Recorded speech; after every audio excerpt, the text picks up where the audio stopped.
Hello, I'd like to show you how students can make choices in Buzz. The first thing that they need to do is they need to select the correct unit that they're currently working on. For this student, we'll select Unit 2, and then they'll click Go.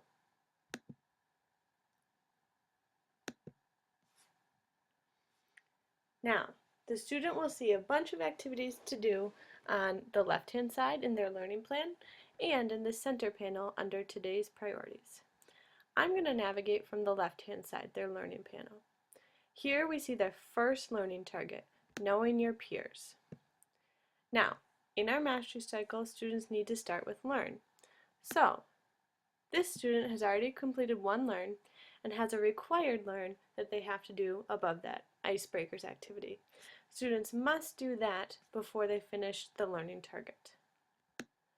Students also have the option to make choices about other things that they can learn. Whenever a student sees the plus sign, that means there's more choices for them to learn from. Here, a student has a plethora of different videos they could select, and a couple of graphic options. I'm going to pick this video for the students to watch about Kagan structures.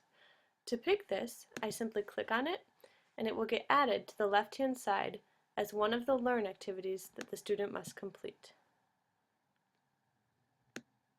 The same process applies for practice.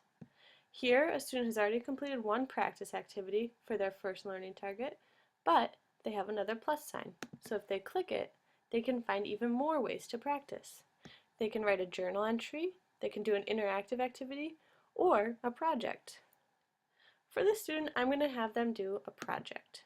Again, I click it, and it gets added over here on the left-hand side.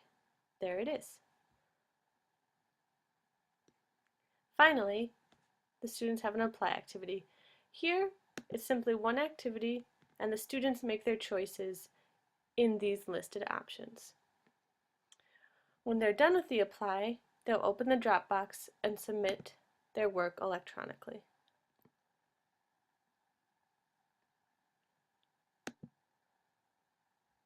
There's the Dropbox.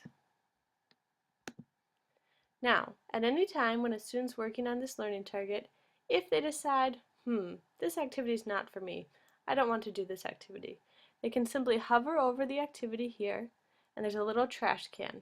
When they click the trash can, it will delete this item from the student's learning plan. So I'm going to click yes, I'm sure I want to remove this from your plan.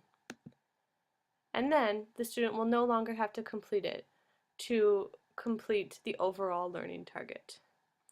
That's giving students a bit more autonomy and a bit more of the decision-making responsibility with their learning targets.